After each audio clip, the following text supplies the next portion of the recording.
nəfər deyir 20 il idi biz evli idik. 20 ildə bir dəfə də deyir deməmişdim xanımıma ki, səni sevirəm. Deyir həmişə xanımım mənə deyirdi ki, məni çox istədiyi denəndə evliliyimizin deyir 20-ci ilində xanım bir xəstəlik keçirtdi. Yerləşdirdik xəstəxanaya, amma deyir o yara mənim içimdə dururdu ki, mən ona sevdiyimi deməliyəm. Getdim deyir ona gül aldım.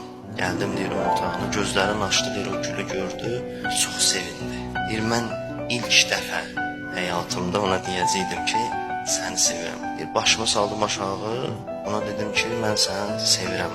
Deyir onun üzündə bir anda deyir elə bir bütün o elə bir xəstəlik hamısını ondan götürdülər. Üzü açıldı deyir onun. Mən deyir onun üzündə o qədər xoşbəxtlik gördüm ki, yəni ifadə deyir eləyə bilmirəm. Deyir onun üzündə o qədər dəyişiklik var idi. Deyir mənə dedi ki, nə dedin sən?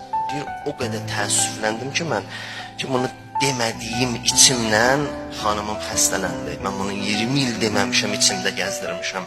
Üstündən deyir biraz zaman keçdi, bir müddət keçdi deyir. Bir gün zarafatla deyir mənə dedi ki, bilirsən mən bu xəstəliyi çox sevdim. Çox xoşum gəldi bu xəstəlikdən. Dedim, niyə?